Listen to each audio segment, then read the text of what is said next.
Super Soul Brother, The Guy from Harlem, and Road of Death. Some blaxploitation here. Couldn't pass that one up from Agfa as well.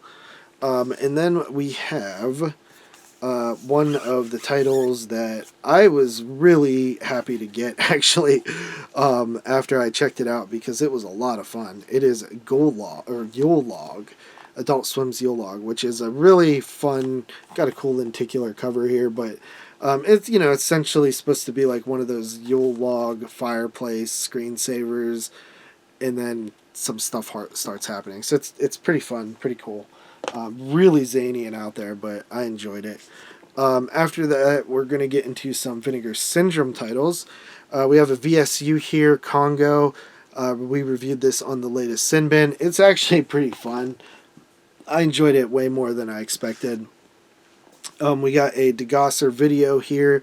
We got Cannibal the Musical. This was the first time watch for me. Again, covered it on the last Sin Bin, and I absolutely loved it. I thought it was a blast. Trey Parker wrote and directed it. I believe Matt Stone is an actor in it and probably helped out because it's totally got that South Park vibe. And some of the voices are just so South Park if you're familiar with it. It's just like very jarring, but in a fun way. I really enjoyed Cannibal the Musical, and I'm not a big musical guy. I really ain't.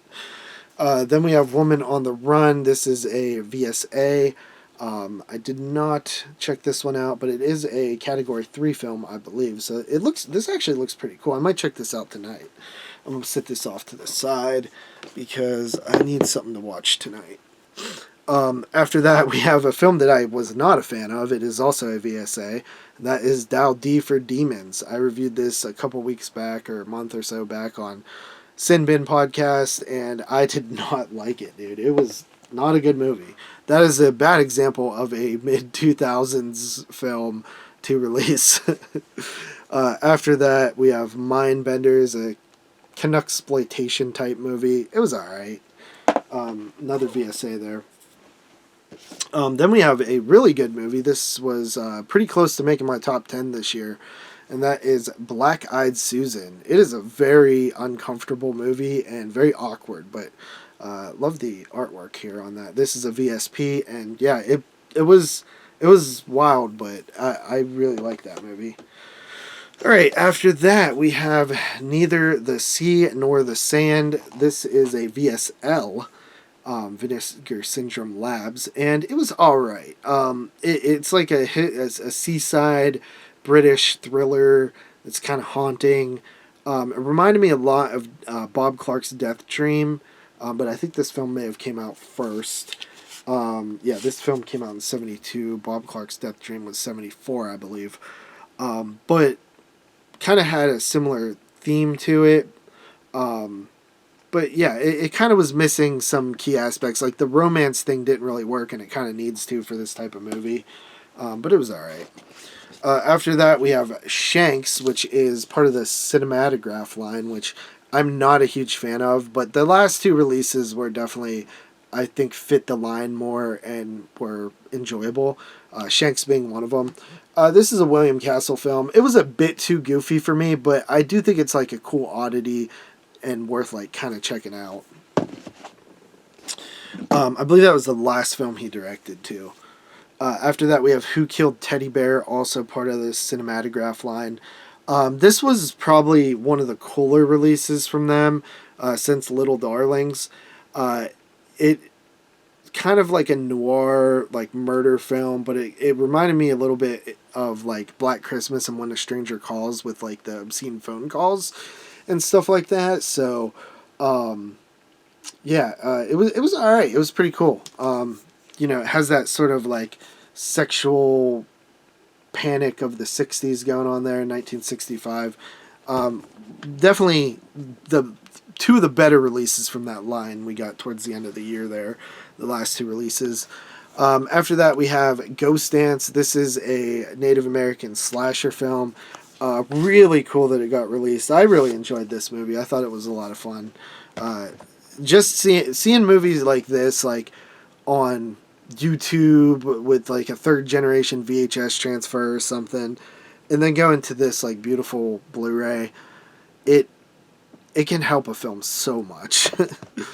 After that, we have this cool edition of The Tenet, which is a great movie, man. I really, really loved The Tenet this time when I rewatched it. We just did a episode on 22 Shots with Roman Polanski's Apartment Trilogy. So check that out. It's really good conversation. One of my favorite shows we've done in a while. After that, we have Corpse Mania, which I believe Tyler actually reviewed on the last Sin Bin. I didn't actually get around to checking it out. Then we have the Forgotten Gialli Volume 7, which is the only set that I've actually watched all of the movies in from the Forgotten Gialli line.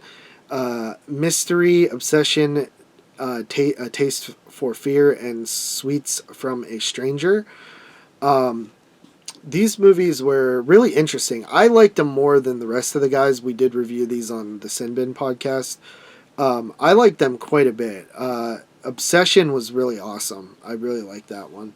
But yeah, pretty cool box set, honestly. I liked the movies quite a bit.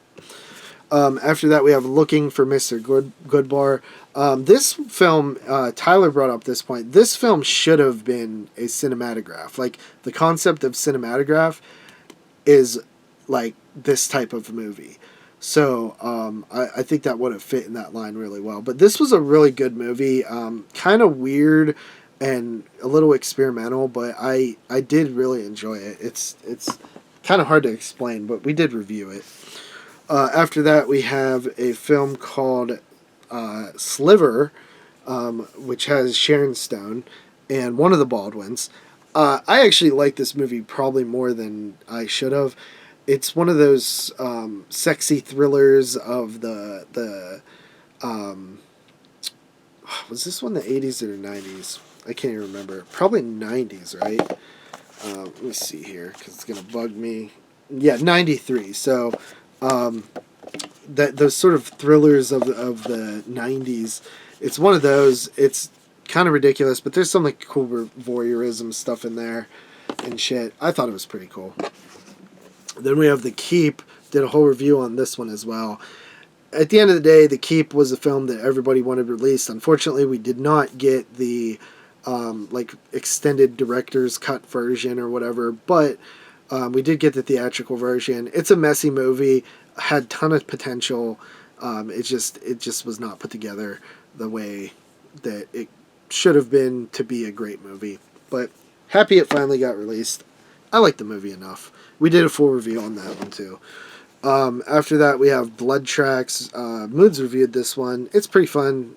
The slopes have eyes, if you will, as my friend Tyler coined the term, because it is basically the hills have eyes, but in the snow on a mountain.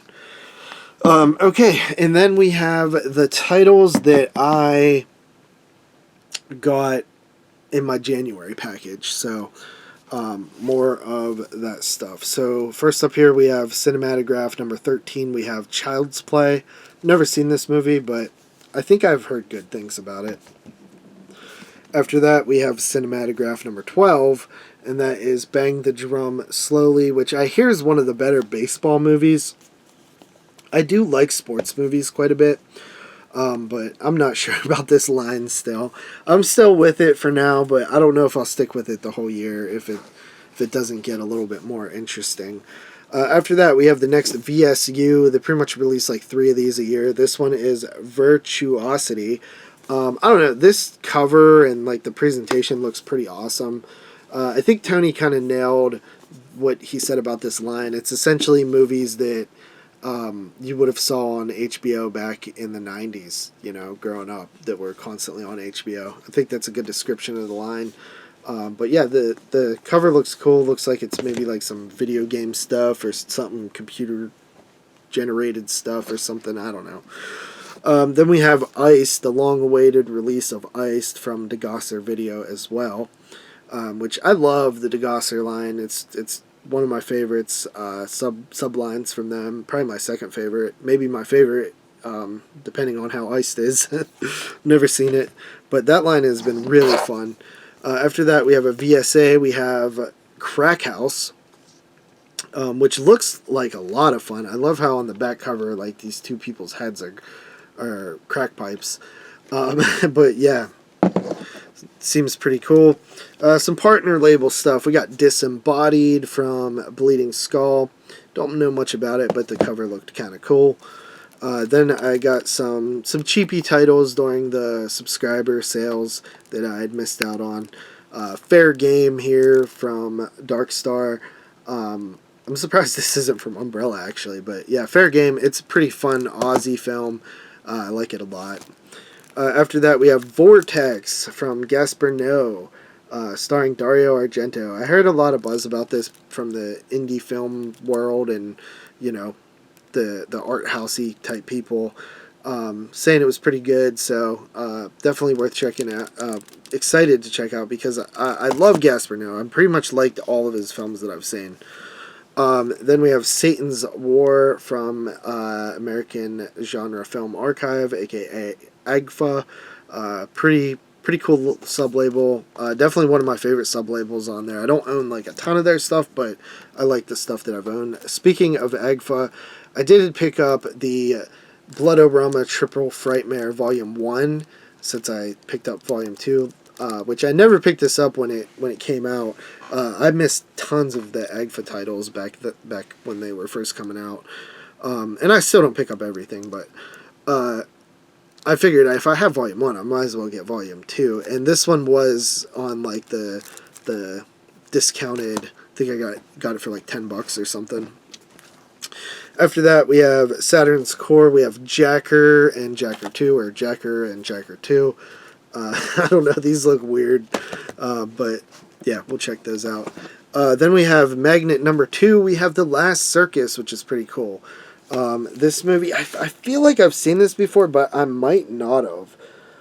But it's Alex D. La Iglesia, who I believe did, what the hell was the other movies that he did? Can't remember. Day of the Beast, was it? Yeah, but yeah, The Last Circus. So pretty cool release from Magnet there. I'm excited to see what they keep putting out. Then we have Street Trash, which was a VSP from the year. It was alright. I'm not really a big fan of the original Street Trash either. So I didn't really care for either of them that much. But I think a lot of people did like this sequel remake thing. I just wasn't really a huge fan. But I did pick it up. I'll give it another shot. The Terranauts. This looks ridiculous and fun. This is a VSL. And yeah, it looked ridiculous and fun. That's why I picked it up. After that, this came with the subscriber stuff for January, and that is Curse of the Devil, Demon Witch Child, and The Vampire's Night Orgy. I think I've seen all three of these films at the drive-in. Not even lying. But yeah, so those three there. And then we have last two things here. We have the Seventh Curse and Witch from Nepal. The Witch from Nepal. Yeah, these look like Hong Kong flicks. They look crazy and fun, so I'm sure they're going to be a blast. So yeah, and then the last thing is Deranged Confessions of a Necrophile, which will be the title I will be reviewing on this upcoming Sin Bin podcast for February. So yeah, big fan of this movie. It's probably the best Ed Gein interpretation out there, most accurate. But yeah, pretty good movie. So excited to revisit that one. It's been a while. So yeah, that is it, guys. That's everything I picked up. Hope you guys enjoyed. Tried to get through this one relatively quickly so I could get back to movie watching. I got a ton of stuff to watch. So with that said, peace out.